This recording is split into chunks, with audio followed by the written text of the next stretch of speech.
Todos hemos enfrentado enfermedades que amenazan nuestra salud y vida. Nadie lo comprende mejor que aquellos que lo viven en primera persona. Soy Mikel Novela y en cada episodio de este podcast dialogaré con pacientes, sobrevivientes y healthfluencers que influyen, marcan tendencias y participan activamente para mejorar el ecosistema de salud en primera persona. Bienvenidos a todos a un episodio más de En Primera Persona. Y en México vivir con discapacidad es todavía una lucha constante contra el capacitismo, estigmas, contra muchísima violencia, discriminación y muchísimas cosas. Y por eso hoy me siento súper honrado de contar con un experto en la materia para que nos venga a compartir desde su experiencia, sus aprendizajes, conocimientos, cómo nos podemos volver una sociedad más accesible, incluyente, con menos estigmas y que se puedan generar las condiciones sociales para que seamos una sociedad más chida.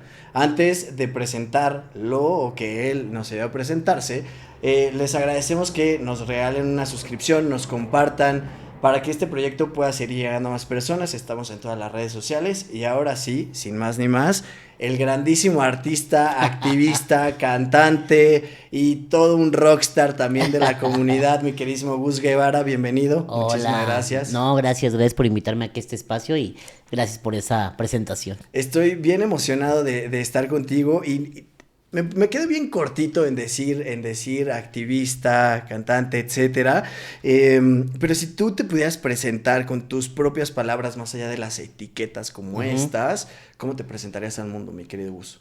Hace muchos años yo hice como un contrato conmigo mismo, con adjetivos que eran como lineamientos de mi vida y me definía como alguien brillante, creativo y soñador. Tal vez sería como... Hace muchos años que no lo enuncio públicamente, entonces Qué lindo. así me presentaría, me seguiría presentando igual. Brillante, creativo. Y soñador. Y soñador. Sí. Me va a gustar mucho que vayamos descubriendo esas partes de ti. Y yo coincido, te considero una persona brillante. He estado teniendo oportunidad de ver la parte creativa y soñador, creo que viene de este mundo del activismo, ¿verdad? Claro, de cambiar el mundo, ¿no? Es como la utopía y es como, puede sonar muy cliché, ¿no? Como el querer cambiar el mundo, el querer hacer algo, el querer dejar un legado, algo distinto, lo que te vio nacer, a donde creciste, a donde te desarrollaste. Pero creo que ahorita que me preguntaste me hizo clic y creo que es algo que sigue ahí, ¿no? Ya pasaron muchos años, a veces hay muchos altibajos, pero yo creo que lo soñador sigue ahí. Qué padre, qué chido y me da mucho gusto que sigas adelante.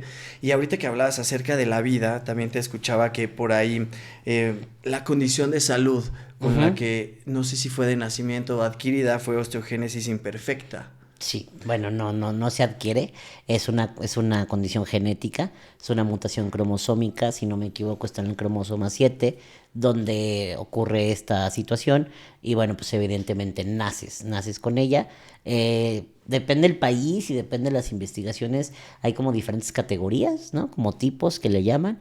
El mío es como entre severo y moderado, es decir, ni muy ni tan, ¿no? Estaba escuchando que la osteogénesis imperfecta es como si fueran huesos de cristal, que son muy sensibles, que es una falta de colágeno y entonces eso crea muchísima sensibilidad.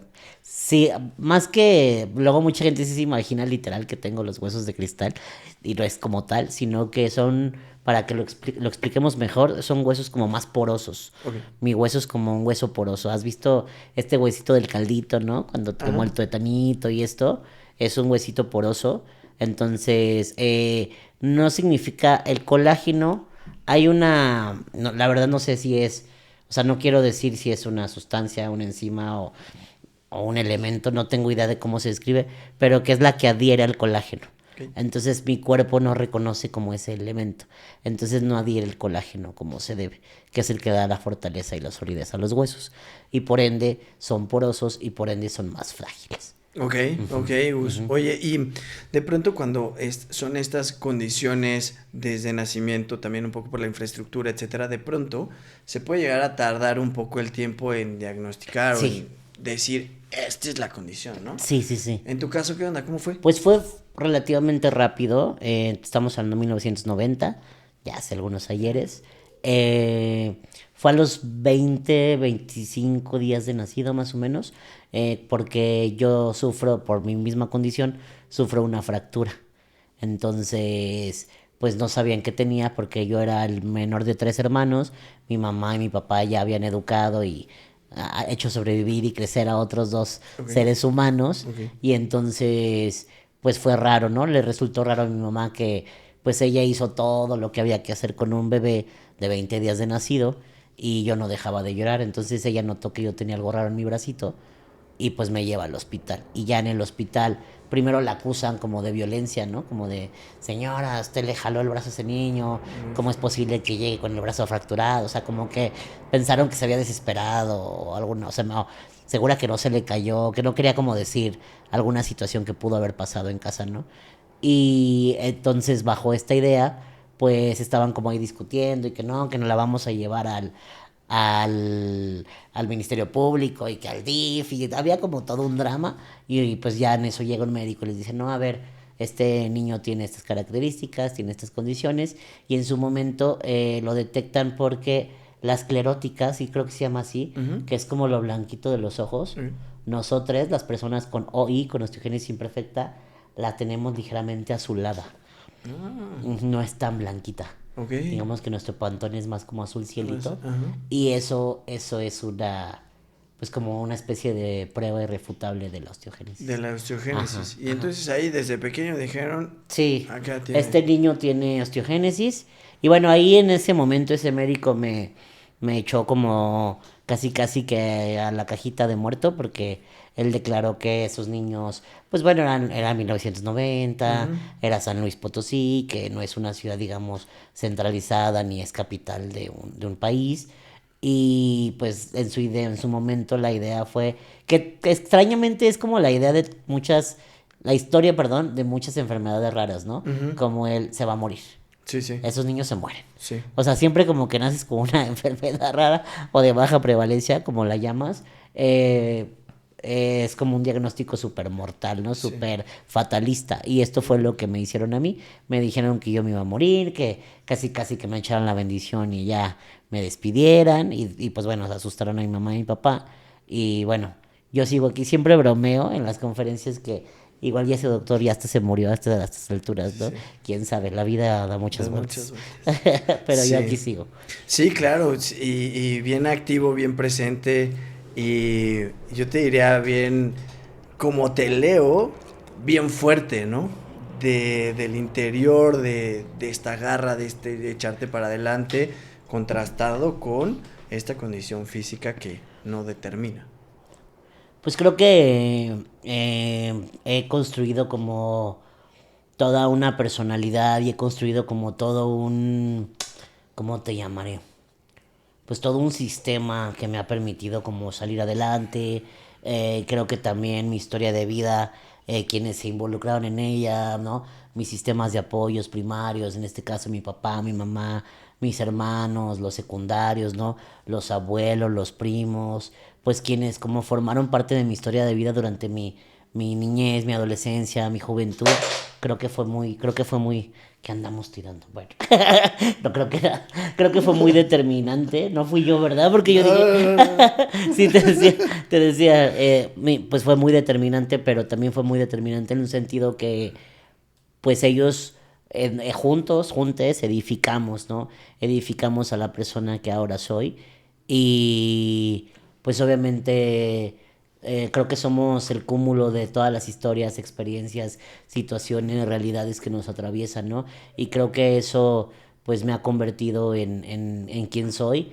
Yo siempre lo digo y lo digo desde un lugar muy honesto y muy como también para derribar luego ideas, ujú, ¿no? O sea, la persona que ves aquí no se hizo sola, por supuesto. ¿no? Y no es sencilla y no tiene un trasfondo y hay muchas cosas a lo mejor no tan positivas ni no tan luminosas detrás, ¿no? Y eso también hay que mencionarlo, porque entonces la gente luego pudiera tener como una percepción ahí como extraña. Sí, que se ve nada más el pico del iceberg, pero Exacto, no se ve todo lo que hay debajo que exacto. se tuvo que pasar para llegar a esta construcción.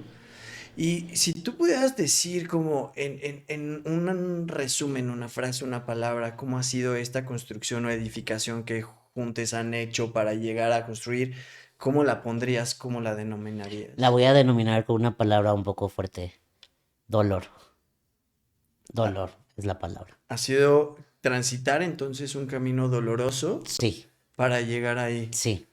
Sí, sí, y creo que justo eso. Yo soy una persona que tiene un vínculo muy cercano con el dolor, por el dolor físico. Claro. Y evidentemente también el dolor emocional también está ahí presente por violencias estructurales, cuestiones capacitistas, cuestiones que luego uno viene cargando. Pero eh, soy como tan, estoy tan familiarizado con el dolor, sé lo que se siente, sé lo que implica, que en la medida posible lo evito. Y si puedo evitarlo, si mi cuerpo no tiene dolor el día de hoy, físico, o sea, ese que no controlas, ese que es parte de ti, Ujú. entonces yo evito el emocional. Yo no voy a generarme dolor, no voy a generarme sufrimiento emocional en mi día a día. Pero ahí está, siempre está presente, siempre está latente, está a un segundo de aparecer. Camina conmigo, transita conmigo y no me da miedo, no lo escondo, no temo hablar de ello, pero el dolor me acompaña todo el tiempo. Y es que ahorita que te escuchaba, se me hace bien enriquecedor no negarlo, porque es parte de estas, como llaman a veces, polaridades, ¿no? Y quizás de una parte está el dolor y de la otra, justo lo que ahorita hablábamos, de esta fuerza, entonces es como, no puede existir una sin la otra, ¿no? Sí, y es que es como eso. Yo creo que hubo un momento, yo lo percibo así, ¿no? Hace unos años, como que hubo un emergimiento de ciertas filosofías como extrema o positivismo tóxico, como Sí. extremadamente positivas y donde se desdibujaba como todas estas emociones que se consideran negativas, Ujú. que se consideran que no deberíamos de habitarlas, que no deberíamos de sentirlas, de vivirlas. Y yo no estoy de acuerdo con eso, ¿no? Eh, Totalmente. me recuerda ahorita un poquito, hay una canción, la canción con la que abro mi EP se llama Roto Sí. y habla de eso, ¿no? Y dice algo como, está roto no es tan malo, me prefiero fracturado que la falsa fantasía donde todo es color rosado, Ujú. ¿no? Y luego dice, me he quebrado muchas veces, no me refiero a los huesos, hablo de ese rompimiento que no se cura con un yeso. A mí me preocupa más el dolor emocional Sí, que el físico. Y si el físico lo puedo, mi cuerpo puede estar bien, puede generarme un bienestar hoy, es un día a la vez. claro. Entonces yo no voy a estar generándome dolor emocional ni a mí ni a otras Ni personas. alrededor. Ajá. No, pues sí es muy reflexivo y choqueante también escucharte por cómo esta resiliencia, también esta fortaleza de, me imagino han sido muchísimos los momentos desafiantes de dolor, no solamente físicos, emocionales, también como lo relatas, y esta fortaleza no se construye en un solo día, No. ha sido todo un proceso para poder hoy llegar y decir, dolor, ahí te veo y te acepto y quizás ya no me hieres como de antaño, ¿no? O le doy la bienvenida. En diciembre del año pasado tuve una caída fuerte, me fracturé las dos rodillas, me fracturé el peroné derecho, estuve en cama 5 semanas. Es decir, sí lo habito, sí le doy la Claro. bienvenida, sí estoy familiarizada con él, nos conocemos, somos viejos amigos, pero pues ahí se queda, o sea, es como, ok, ya te habité, ya llegaste, estuviste varios años ausente, yo sé lo que viene, sé lo que se siente, y justo por eso es que cuando no está presente, yo no me desgasto en otras cosas, no voy a perder el tiempo en otras cosas que no me aporten, que no me construyan, que no me edifiquen, o a los demás, porque también cómo te posicionas tú en el mundo impacta a tu alrededor, ¿no? Y hablando a ese respecto, ¿cuál dirías que son las ganancias secundarias de haber convivido o convivir de manera tan cercana con el dolor? Pues creo que también aprendes como a dimensionar las cosas, ¿no? Luego hay cosas como que yo digo, ay, ¿eso qué? Sí, sí, sí. Como que ya no le tomas tanta importancia a cosas que no tienen importancia, que a veces como seres humanos y es muy humano y es muy natural, que a veces nos enfrascamos en algo pues que resultó pequeñito, ¿no?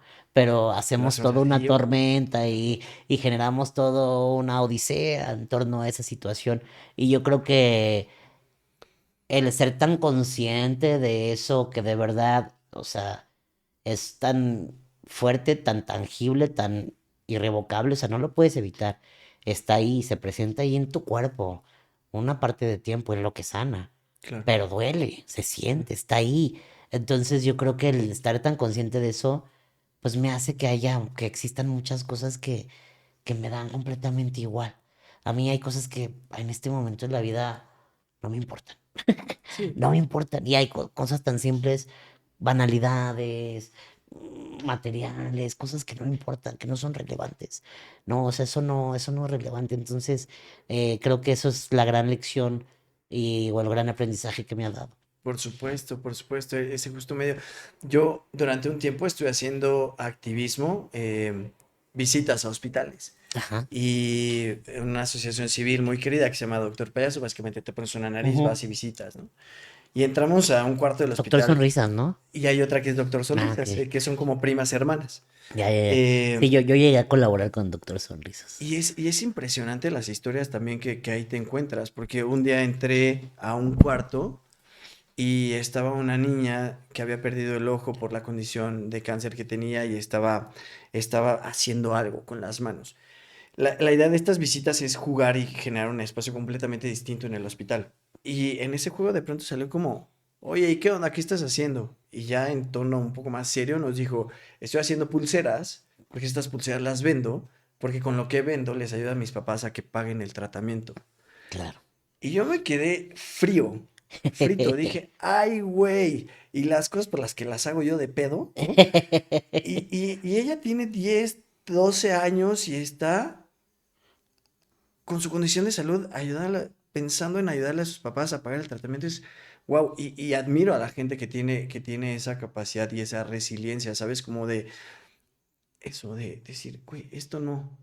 Y Ujú. invierto mi tiempo en donde sí me Claro. crece, en donde sí me suma, con la gente que sí me aporta y le doy el foco y la importancia a ello. Y creo que también no es necesario transitar el dolor de esa manera para llegar a hacernos consciente y a dimensionar las cosas, ¿sabes? No debería, pero a veces pareciera. Que es Tristemente, necesario. ajá. No Exacto. debería. Yo creo que cuando experimentas tanto eso, cuando lo transitas, aprendes a qué es lo que no quieres sentir y qué es lo que no quieres hacer sentir a las otras personas. Oye, amigos, aparte del dolor físico, ¿has transitado dolor emocional también? Claro. Nos compartías, ¿este dolor emocional ha estado vinculado por las barreras sociales, estigmas, etcétera? ¿Desde ahí ha venido? Sí, yo creo que sí. A ver, no lo es todo, no es todo el tiempo, no significa que yo viva en ese constante tránsito. Al contrario, te digo que en la medida posible siempre, si lo puedo evitar, lo evitamos, Ujú. tanto en mi persona como externarlo o ejercerlo a otras personas. Eh, pues sí, o sea, al final del día, yo creo que pues más que dolor son como luego muchos prejuicios, muchos estereotipos, muchas expectativas, muchas cuestiones negativas depositadas. Cuando tú naces con discapacidad, te socializan de una forma desempoderante, ¿no? Te socializan entendiendo que tú no puedes, que tú no debes, que tú no tienes cabida, que tú no tienes el poder, que tú no tienes el acceso a, que eso no es para ti, ¿no? Entonces, constantemente y no hablo de mí como tal y de mi mamá, de mi papá, de mi Ujú, familia, ujú. no. Hablo del En entorno, de general. cómo la sociedad te lo, pues hasta como te lo exige o te lo deposita, le digo yo. Y esto tiene un impacto en tu desarrollo, porque tú naces creciendo todo eso, ¿no? Sí. Yo nací creciendo muchas cosas así, me desarrollé creciendo eso, pero por otro lado, por ejemplo, en el caso de mi mamá todo el tiempo me decía, si tú quieres algo, lo puedes hacer.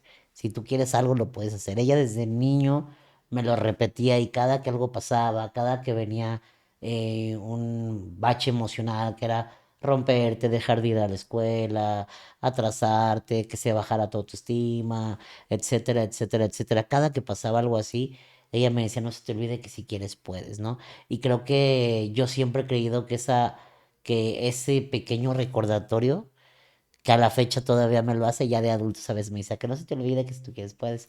Cuando le digo, ay, voy a tener este concurso, o metí tal proyecto, o quiero ver si se consolida tal cosa, ¿no? O sea, como cuando le cuento algo así, Ujú. todavía a la fecha me lo dice, me dice, acuérdate que si tú quieres puedes.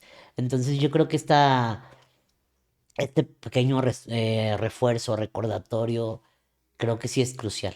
Creo que sí ha sido crucial porque el entorno todo el tiempo te recuerda que no. Claro. Todo el tiempo te dice que no. El entorno es especialista en eso, ¿no? Es hostil, es capacitista, es negacionista y todo el tiempo te dice que no. Pero, ¿qué pasa cuando tú le dices que no a eso que el entorno te dice? ¿Qué pasa cuando mandas a la fregada lo que el entorno dice? Y eso es como, creo que es la gran premisa de mi vida. He mandado mucho, perdón la expresión, pero he mandado mucho a la chingada todo y no he permitido que eso me determine. Y creo que eso es como la constante en mi vida.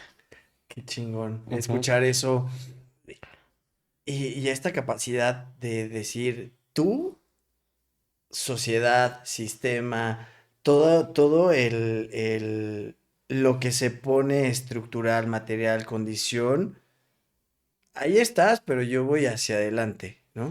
Sí, justo, pues eso, es como no escuchar demasiado, no creerlo del todo, no permitir que eso te invada y no permitir que eso te determine. Creo que es lo más importante.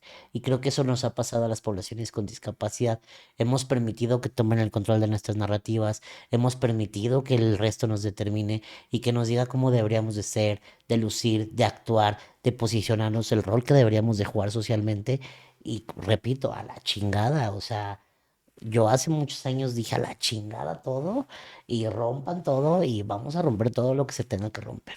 Y me encanta porque eso, cuando te escucho, lo vinculo con tu parte artística. Sí, Y de entrada desde los temas como tus letras, lo que expresas y también estaba viendo la portada y se me hace justo eso, como un tipo de resistencia, rebelión para decir, aquí estoy, este soy yo y este es mi mensaje y lo transmito visual, en la letra, en la música y se me hace increíble. muchas gracias. Es un poco, ¿no? Y es un poco como justo el lado artístico me ha ayudado a ser como más libre, ¿no? Hay como un modo, yo le llamo el Gus modo furioso, que es como el alter ego, Ajá. ¿no? Que es muy, digamos, es muy visual cuando me pongo este pasamontañas, pero no necesariamente es el pasamontañas, ¿no? Es como toda la actitud, es el que se sube al escenario, es el que sale a protestar en las marchas o en los espacios donde hay que darlo todo, hay que poner el cuerpo, y ese creo que ese alter ego, ese Gus modo furia, ese Gus modo rabia, me ha ayudado a posicionarme y como te digo, a romper todo y hacer lo que se tenga que hacer y decir lo que se tenga que decir e incomodar a quien se tenga que incomodar. No es fácil, no es Ujú, fácil porque ujú. también Costos a pagar.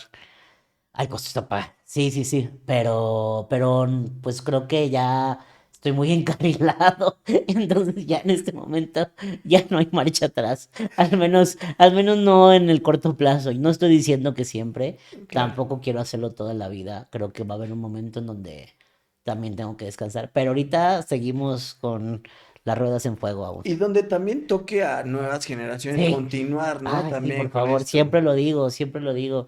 Esto es para que también las nuevas generaciones se enciendan esa furia, enciendan esa rabia, la entiendan y emerja en ellos, en ellas, en ellas. Eso es algo que yo sueño mucho y que poquito a poco me da gusto que hay chispitas que ya están ahí brotando y está increíble. Eso te iba a decir, ¿cómo ves a las generaciones, a la comunidad, al activismo, cómo ha ido evolucionando en estos tiempos? Cada vez a mí me llena de alegría encontrarme más contenido como el de Tan, de I Will Love You, que también Claro, estuvo por tan, acá sí, y hablan acerca del capacitismo y también nos van educando también a nosotros, porque tenemos tan arraigados preconceptos, el porno aspiracional, el lenguaje que lo mal utilizamos. Y tú te escuché decir algo bien potente se me quedó mucho, que el lenguaje genera narrativas y las narrativas generan realidades. Entonces, es bien refrescante escuchar estas voces y que también las vayamos incorporando cada vez más. A mí me encanta, a mí me encanta. Yo llevo ya 12 años en el activismo y me sentía muy solo hace muchos años, ¿no? Me sentía muy solo, me sentía que no sabía para dónde iba, que no sabía si estaba haciendo lo correcto, si debía o no debía hacerlo, si era el camino, si no era el camino, qué tal que lo hacía mal, qué tal que me estaba enfocando en otra cosa, ¿no? Y todavía lo cuestionas, te lo cuestionas. Yo creo que actualmente los activismos son muy exigentes. Ujú. Asumirte y posicionarte públicamente como un activista es bien complejo, es Sí. muy exigente, hay mucha exigencia allá afuera, desde todos los activismos que te pueden llegar a atravesar y que es bien importante tener esa conciencia de que no puedes ser activista de una sola causa. O Ujú, sea, una persona activista lucha por la justicia social. ujú, Y luchar por la justicia social implica tener muchas luchas que te atraviesan y que si bien no las abanderas, tienes que ser consciente de ellas y no puedes aplastar una para elevar la otra. Entonces, eso es bien complejo. Eso es bien complejo, más cuando hablamos de la actualidad de las redes y ujú. de todo lo que emerge. Sí es sí es ¿cómo lo podré decir? Pues no le quiero llamar carga, pero sí es un peso del que poco se habla, del que poco se discute, y es un peso bien complejo luego en los activismos, ¿no? Porque pues, pues sí, sí está cañón, ¿no? O luego a veces esta invalidación o este activistómetro, ¿no? Ujú. Cuando yo tengo una premisa muy clara. Yo nunca voy a cuestionar a otro activista con discapacidad, nunca. Esa es mi premisa y ese es como mi lema de siempre, ¿no? Muchas me pueden cuestionar, me pueden señalar, les puedo caer mal, puedo que no estén de acuerdo conmigo, están en todo su derecho, pero yo nunca va a estar de vuelta un cuestionamiento ni un porque para mí todas suman y a mí lo importante es allá afuera. Y allá afuera no me refiero al activismo que estás haciendo o a cómo estás impactando, sino al capacitismo, al sistema, al entorno. Ese es el objetivo. Claro. Entonces, de mi parte, yo he tenido esta filosofía y la sigo teniendo a la fecha. Qué chido y qué bueno escucharte desde ahí porque de este otro lado y te contaba un poquito acerca de mi vida profesional. Una de las cosas que en el ecosistema de pronto se escuchan es que dentro de los activismos o de las organizaciones, como que pareciera que hay veces que cada quien está jalando como para su lado, ¿no? Y entonces existe el activismo de esta causa y este grupo, y existe este otro activismo de la misma causa, pero que parece que va por rumbos separados y a veces parte de los cuestionamientos que de pronto no sé si también es un poco para invalidar, no invalidar, etcétera, pero es como, bueno, pero es que no están de acuerdo, no tienen que estar de acuerdo. No. La diferencia, cuando el propósito une, las diferencias enriquecen y engrandecen, me parece. Yo siempre he creído que la causa es mucho más importante que cualquier individualidad, que cualquiera. Entonces, yo siempre voy a defender eso.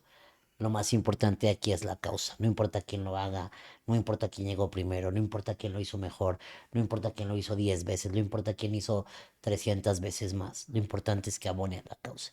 Y si abona a la causa, por mí está increíble. Y ganan Mm, todos.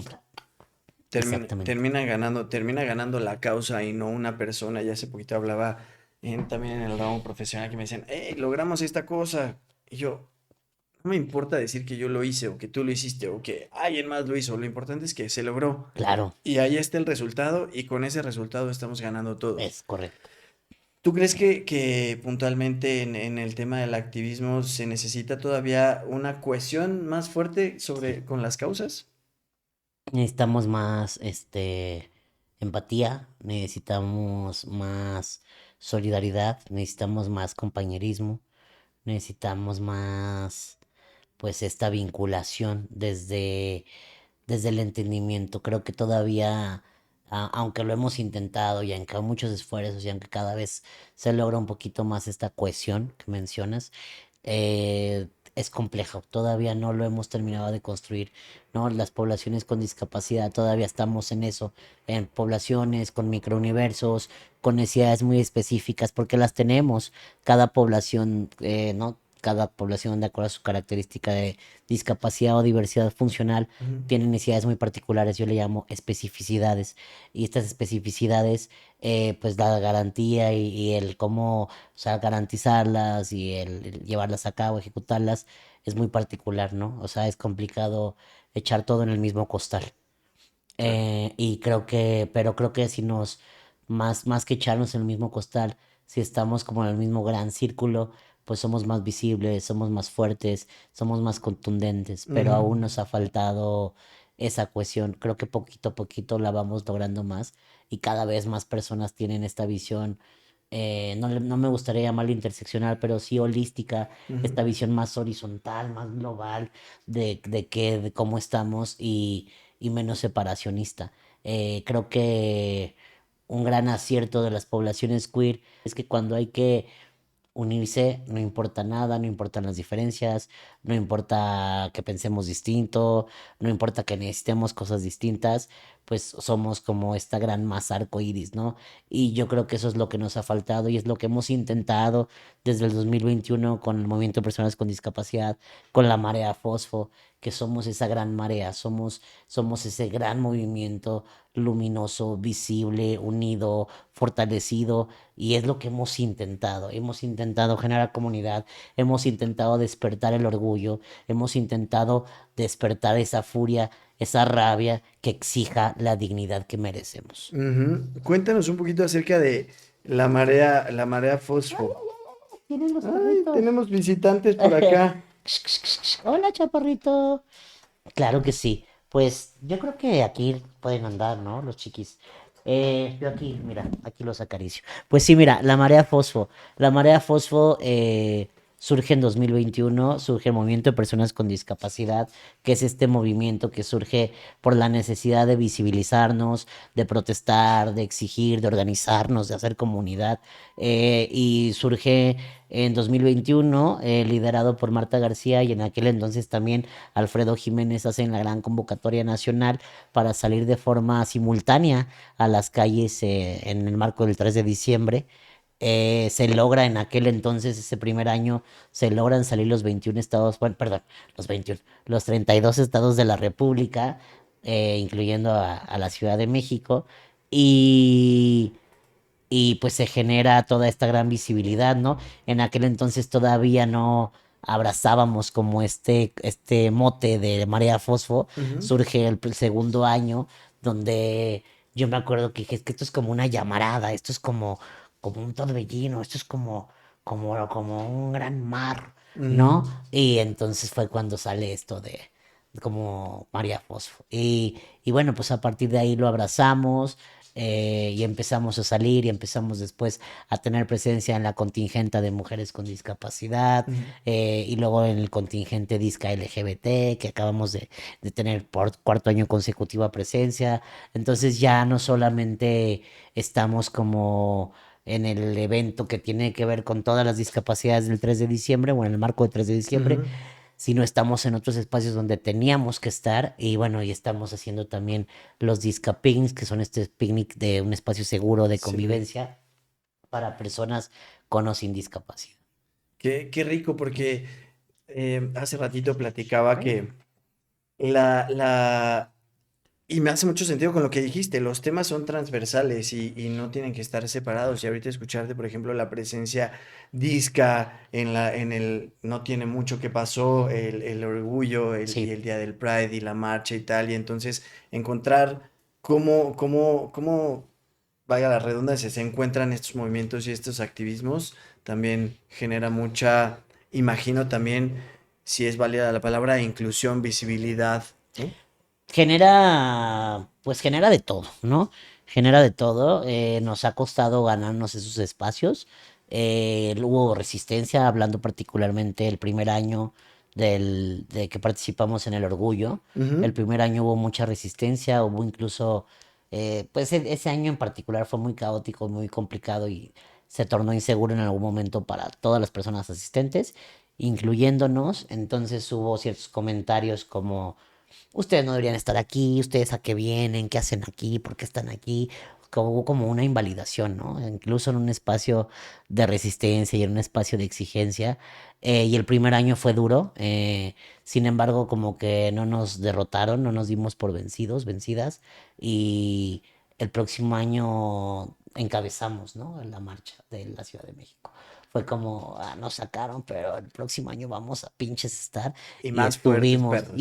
Ajá. Sí, y lo encabezamos, ¿no? Y eso fue súper histórico, porque pues de haber sido negado el espacio por las mismas personas asistentes a encabezarla, y bueno, ahorita es el cuarto año consecutivo. Si bien el primero fue muy, te digo, fue muy caótico, pues de que existió el contingente, existió y tenemos prueba de ello y hubo esa resistencia y bueno, afortunadamente en el caso, no me gustaría hablar por ello porque a la contingenta yo no asisto por Ujú. evidentes razones, pero afortunadamente no ha sido así, al contrario, o sea, ha sido muy bienvenido, muy bienvenida la contingenta por todas las morras durante el Ujú. 8M Ujú. y se ha convertido en una contingenta muy segura donde cada vez participan más chicas con diversas discapacidades y ha sido, creo que, un lugar de mucho amor, un lugar de mucha ternura, un lugar de mucho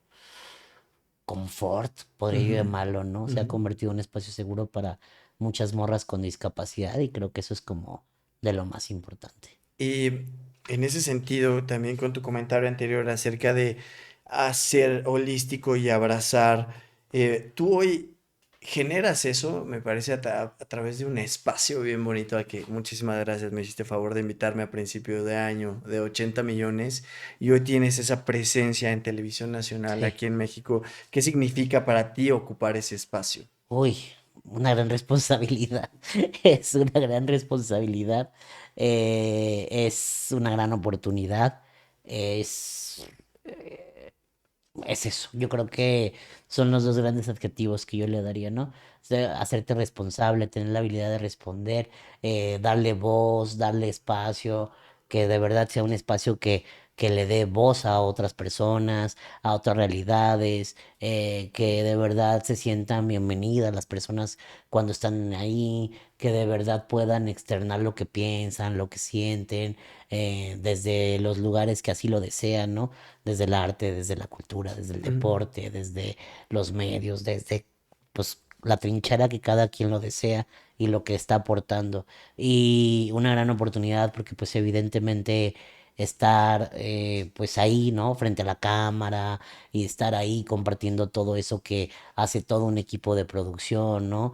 Todos los reporteros, todo el equipo de producción, todos guionistas y demás, no es como una tarea sencilla y yo me lo tomo pues con la seriedad con la que se debería de tomar este espacio, ¿no? Creo que es un espacio histórico y es un espacio que hay que cuidar, que hay que defender, que hay que procurar, que hay que mantener y que por respeto a todas las poblaciones y por respeto a todo lo que nunca ha habido o lo poco que ha habido, hay que hacerlo súper digno y hay que hacerlo con un respeto muy grande, Y ¿no? que cada vez vayan existiendo más Exacto. espacios como esto, ¿no? Sí, esa es la meta y es bien bonito que poco a poco pasa, ¿no? O sea, a mí me da muchísimo gusto que se abran más de estas cosas, estos espacios, estos lugares, no sé cómo llamarle, pues estos nichos y que entonces sean la cotidianidad. Creo que es lo importante. Y vuelvo a lo mismo, no importa quién fue el primero, no importa quién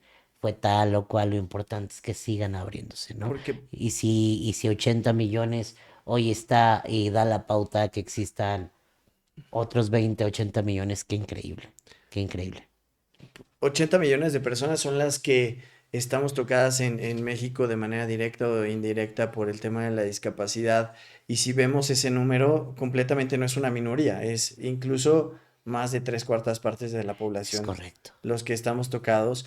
Y sin duda mencionas algo bien, bien importante, el tema de los medios, ¿no? Y pasamos de medios en los que hace 25 o 30 años había este meme que todavía sigue vigente del maldita lisiada Sí, a medios ahora que abren espacios como 80 millones, como también espacios para comedia con Alexis Ojitos de Huevo, en Ujú. documental en Netflix, etcétera. Entonces, me imagino que debe ser muy satisfactorio ver a lo largo del tiempo cómo se van obteniendo esas ganancias individuales y también colectivas y que cada vez se vaya abriendo mucho más espacio hacia allá, ¿no? Y tú eres el primer o de los primeros artistas del universo de la discapacidad en hacer música y en compartirlo, y hay otros artistas como Yo Soy Matt, etcétera, que Es increíble, ma, también. hacen música medicina Está increíble. Tulel Val, está este chico Lixiado, está, bueno, hay muchísimos, ¿eh? También no hay que dejarlos atrás jamás. Hay Exacto, muchísimos, sí. exacto. Y mi queridísimo Gus, viendo todas estas herramientas como el humor, la comedia, la música, ¿de qué otras herramientas también se puede valer y se puede incorporar la resistencia disca? Ay, ¿de qué otras herramientas? Pues de la cotidianidad. Yo creo que, y eso siempre lo he compartido, ¿no? Resistir no implica que seas un gran artista, que tengas un gran espacio mediático, que tengas una serie o un gran show cómico, lo que sea. Resistir implica en lo cotidiano, ¿no? O sea, para mí es mucho más, a mí, desde mi perspectiva, es mucho más resistente esta persona que todos los días se levanta temprano, todos los días tiene una rutina, todos los días hace, está en su empresa, le da visibilidad, exige las condiciones dignas, lucha porque en su empresa existan otros espacios, otra filosofía, otras ideas. Entonces, para mí, o en su negocio, ¿no? Aquellos que emprenden, para mí eso es resistencia. Yo creo que resistir, si lo tuviera que definir, resistir es como confrontar al sistema capacitista que te dice que no y confrontar con acciones y con la cotidianidad. Y para mí, allá afuera hay millones de personas que todos los días resisten eso. Y no necesitas tener el gran foco, la gran visibilidad para ser alguien súper resistente. Al contrario, yo creo que hay personas con mucha más resistencia y que se anteponen y se confrontan y se posicionan diariamente en la cotidianidad contra este sistema capacitista. Hablando, para quien no está familiarizado sobre qué es el Sí, capacitismo, claro. por qué lo tenemos arraigado, por qué no lo habíamos escuchado, porque no sabemos siquiera qué es el sistema capacitista, ¿qué es el capacitismo? Claro. ¿Cómo lo combatimos? Hola, chaparrito. Ya estaba bien Ya acostadito. está bien Sí, claro acostado. que sí. Pues mira, capacitismo a grandes rasgos tiene que ver con este sistema que jerarquiza, coloca, somete, delimita a los cuerpos humanos, ¿no? Obviamente, bajo esta jerarquización, delimitación, tienen que ver con implicaciones de qué sí debe hacer, qué no debe hacer, qué tiene permitido, qué no tiene permitido, cómo y de qué manera un cuerpo humano, ¿no? Basado en su apariencia y en su funcionalidad. Entonces, evidentemente, un entorno, por ejemplo, hoy estamos aquí en un inmueble, ¿no? Este inmueble fue diseñado para cierta funcionalidad, ¿no? Para cierta funcionalidad de ciertos cuerpos, ¿no? Ujú, Entonces, habría que ver, por ejemplo, este inmueble tiene unas escaleras. Esas escaleras, no todos los cuerpos podemos subir escaleras por sí solos o ni siquiera con una ayuda técnica. Necesitamos a lo mejor otra adecuación arquitectónica, ¿no? claro. Entonces estamos hablando que los espacios geográficos también están diseñados para solo la funcionalidad de ciertos cuerpos. Ujú. El mundo está diseñado para solo la funcionalidad de ciertos cuerpos. Eso llamamos que hay geografías o entornos capacitistas, donde cuando se diseñó no está pensado en todas las personas. Y no, ni siquiera nos tenemos que ir meramente a la funcionalidad. Muchas veces también nos vamos a la altura, a la corporalidad, ¿no? Si es un cuerpo gordo, ¿no? Incluso ya yéndonos más lejos, hay espacios, y no hablo de lo arquitectónico, sino de lo social, del entorno, donde no hay cabida, incluso todavía en 2025 hay espacios donde no hay cabida para las mujeres, por ejemplo, ¿no? Ujú. Es una tontería, ¿no? Y estoy hablando de todos estos techos de cristal, estoy hablando de todos estos lugares de toma de poder, de Ujú. decisión, que no es como que haya una prohibición explícita, pero no hay cabida socialmente. Ujú. Entonces, y eso es nefasto, eso es horrendo, eso es capacitista incluso. Entonces, cuando hablamos de un espacio capacitista, es de un espacio formado bajo estas jerarquías que no las inventamos, ¿no? O sea, ¿por qué tú que eres bípedo, tú que caminas con tus dos piernas, vas a ser más valioso que yo que no camino con mis dos piernas, Ujú, que utilizo una silla de ruedas? ujú. ¿No? Ese es como el cuestionamiento. Y por qué desde ahí el mundo se ha construido para personas bípedas y no para personas que no lo somos. O sea, como que son estos cuestionamientos muy puntuales, ¿no? Entonces, resistir a eso, resistir a todo ese sistema que está diseñado para que tú no lo habites y aún así estás ahí. A cuestionar, a pensar. Creo que somos una sociedad en términos generales que no estamos acostumbrados a ello. Y ahora que me he estado incluyendo un poco más, no sabes qué coraje me da, por ejemplo, llegar a un centro comercial o a un espacio y ver los lugares que son destinados para el universo de la discapacidad, ocupados por personas que no Sí. son del universo, ¿no? Y un día sí me atreví a decirle a una persona como, oye viejo, yo no te veo en discapacidad, Claro, claro, claro, que lo ocupes. no lo ocupes, Ujú. ¿no? Pues casi me madrean. Sí. Entonces, de pronto me resulta un poco complicado cómo podemos abrir dentro de esta cotidianidad en las acciones individuales esta toma de conciencia para, para, para ello, ¿no? Fíjate que ahí a eso yo le llamo un capacitismo cotidiano. Y yo le llamo que es la usurpación o la ocupación, ¿no? O De la, los la espacios. invasión, la invasión de los espacios. Ujú, Eso es súper capacitista, es como de lo más capacitista que la gente hace y lo hace muy constantemente, ujú, ¿no? Es una cosa, es un fenómeno cada vez más raro porque la gente dice, pues, ¿por qué si el baño es amplio yo no lo puedo usar? ¿No? Yo también soy usuario, yo también tengo el derecho de usar este baño, ¿no? Y bajo esas premisas hay mucha invasión y también la usurpación, ¿no? La gente y esto es un tema y va a ser un tema un poco polémico quizás, pero las personas que se autoidentifica como alguien con discapacidad y bajo esa idea, entonces resulta que usurpan un espacio, ¿no? Y ujú. esto es cada vez más grande y esto se viene, o sea, escúchenlo bien, esto se viene, esta oleada viene cada vez más grande. Está pasando en otras partes del mundo y viene cada más grande para México y Latinoamérica y no lo podemos permitir porque, ojo, hay discapacidades invisibles, sí, pero las discapacidades, cada discapacidad es específica, tiene sus especificidades, como te lo dije, y cada discapacidad necesita un tipo de accesibilidad, Ujú, ¿no? Entonces, hay discapacidades que no necesitan una accesibilidad física, necesitan una accesibilidad comunicacional, emocional, sí. actitudinal o sensorial, pero no significa que puedan hacer uso de un espacio físico.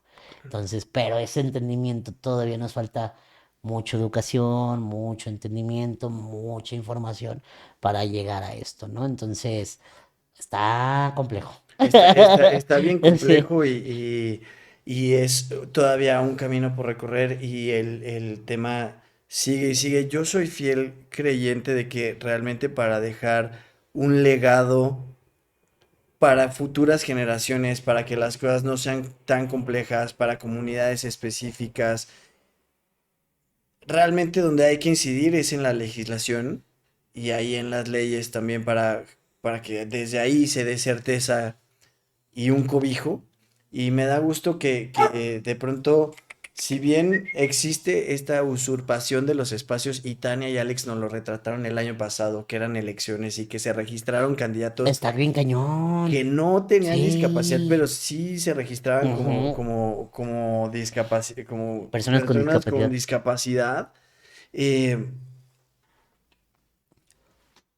sí haya esa representatividad hoy de una, dos, tres personas en los diferentes espacios y que se generen alianzas con esas personas y esas personas sean realmente porque lo han vivido quienes ponen las historias ahí y la voz y se genere esta legislación y desde ahí se empujen una certeza mucho más sólida y robusta para las diferentes causas. Fíjate que claro que es muy necesario y claro que se ocupa, aunque yo no estoy tan convencido, si te soy honesto, de que sea suficiente.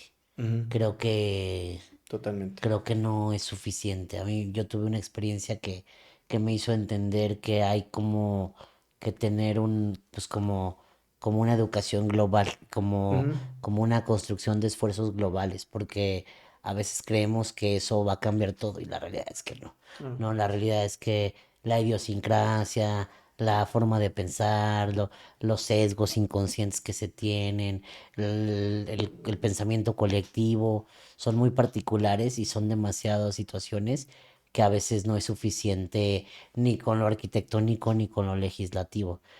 ¿Cómo cómo cambias, cómo erradicas el capacitismo de las personas? ¿Cómo se lo arrancas? Ujú, ¿Cómo se lo arrebatas? Esa es ujú. como la gran pregunta. Porque a veces yo mismo me cacho siendo capacitista, ¿no? Yo mismo me... y así como que entro en cortocircuito. Porque eso es lo mismo. No, yo no quisiera que aquí todos se sintieran señalados, señaladas como de que, ay, Gus viene a decirnos a todos bola de capacitistas. No, es que todos lo somos. Ujú, Y es que está en todos nosotros, todas nosotras. Ahí crecimos, así nos educaron, así estamos impregnados de ello. ¿Cómo lo arrebatamos? ¿Cómo lo sacamos de entrada? ¿Cómo lo saco yo de mi sistema? Lo nombro, lo identifico, lo configuro, porque hay que configurarlo para claro, poder combatirlo. Hay que saber qué exacto. va, ¿no? Y entonces, ¿cómo hacemos que otras personas también lo hagan? Es el gran reto, es el gran reto y no es nada fácil, no es sencillo. Me he cachado muchísimas veces siendo capacitista, he encontrado otros activistas siéndolo y líderes de organizaciones y Ujú, demás. Es complejo porque también el capacitismo tiene como su umbral, ¿no? O sea, no todo, ahí está el visualismo, está el audismo, está el cuerdismo, ¿no? Está el bipedocentrismo. Entonces, todos estos umbrales a veces a lo mejor uno ya lo tienes bien digerido, bien masticado, bien escupido, pero están los otros los y es otros. complejo. Sí, Y es claro. complejo. Oye, Gus, para acercarnos hacia el cierre, hacer, hoy te veo, te escucho como una persona, tú me dirás si estoy equivocado, pero te escucho y te veo como una persona interiorizada, asumida, vulnerable, que ha convivido con el dolor y lo ha abrazado, y eso, como lo mencionabas al principio, ha edificado la persona hoy quien eres y los diversos espacios que ocupas de una forma tan sólida. Pero quizás hay gente que del universo de la discapacidad que no está ahí, Claro. ¿no? Y que está más bien en una parte como tú estabas hace unos años, ¿no? Donde no estabas construido de esta manera. A esas personas que están ahí en esta construcción, etcétera, ¿qué les dirías? Es un proceso. Todo es un proceso. Yo no creo en las comparaciones. Yo no creo en que cada historia va a ser igual y en que Ujú, todas las historias nos van a ocurrir de la misma manera. Yo no creo en eso.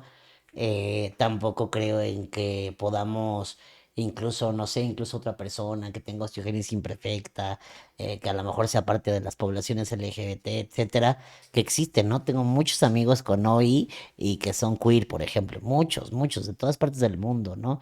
Les mando saludos y besos a todos, ustedes saben quiénes son. Pero justo es como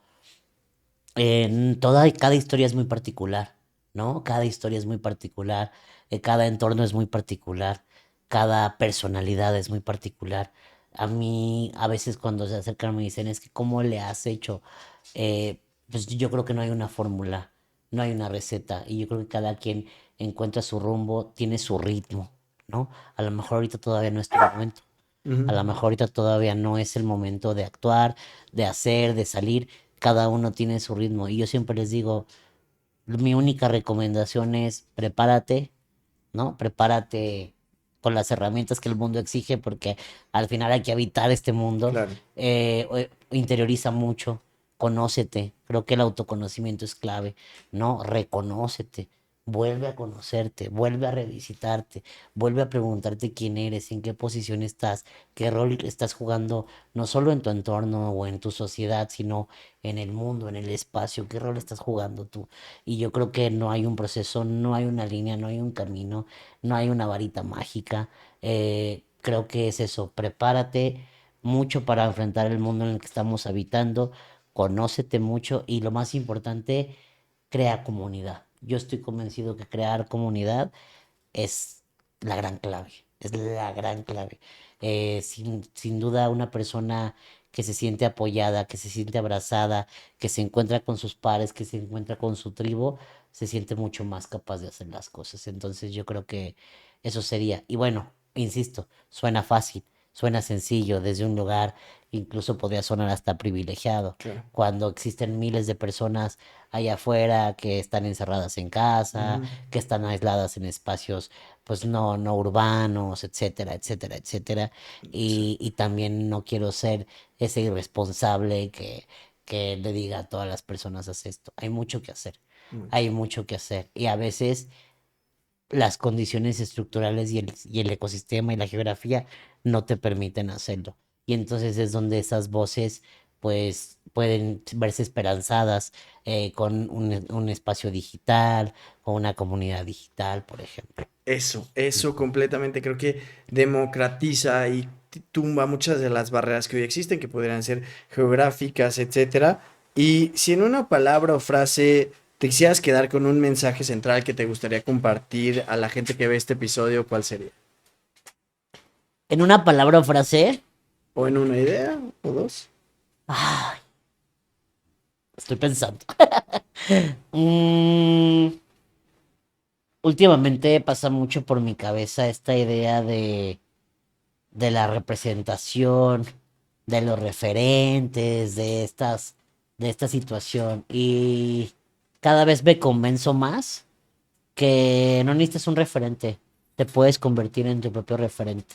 Y si no hay alguien allá afuera, sé tu mismo referente. Yo creo que yo me quedo con eso y yo siempre soy creyente de que no necesitas como tal que nos represente a alguien. Tú tienes voz, tú te puedes hacer escuchar, tú te puedes hacer valer, tú puedes exigir y creo que eso es lo que necesitamos. Más voces que exijan, más voces que no se quedan calladas y más voces que decidan ser sus propios referentes. Wow, qué poderoso mensaje. Y mi queridísimo Gus, yo te agradezco muchísimo por estar en este espacio. Para mí, por tus acciones, por lo que has construido, por conocer un poco de tu historia, por la comunidad que creas, por el activismo que haces, por las causas que sumas, que juntas, por el espacio que ocupas, por todas esas cosas. Declaro y te expreso mi completa admiración. No, muchas Y para gracias. mí, si bien después de este mensaje, para mí tú eres un referente de ese activismo y de esa construcción de comunidades y sobre todo porque te escucho con un propósito para dejar un legado para el camino de alguien más y eso me parece que trasciende de una manera grandísima a lo que o para lo que estamos aquí en la tierra y para construir. Así es que ha sido un placer conversar contigo. Cuenta con este espacio para que cada vez que necesites Gracias. difundir algún mensaje, hacer eco tal, siempre vas a ser bienvenida. Esta es tu casa y te agradezco mucho que hayamos tenido este espacio, mi queridísimo Gus. Ah, no, muchísimas gracias. Gracias de verdad y gracias por el espacio. Y gracias a los perritos que andan aquí dándonos mucho amor. Gracias porque todo es perfecto y son unos seres de amor. Y muchísimas gracias a todos por seguirnos hasta acá. Muchas gracias por llegar. Si les gustó el capítulo, denos un like, compartan, háganse llegar a más personas para que este proyecto pueda seguir creciendo. Y también a toda la comunidad que mencionó Gus por ahí de artistas, activistas, etcétera. Extenderles la invitación. Aquí es un espacio que nos encanta conversar con ustedes para seguir aportando y sumando. Muchas gracias y nos vemos la siguiente. Muchas gracias por ver o escuchar este episodio. Me encantaría leer tus comentarios. Si disfrutaste de este podcast, la mejor forma de apoyarnos es compartiéndolo, dándole like y suscribiéndote a nuestro perfil en las diversas plataformas. Te espero en el próximo episodio.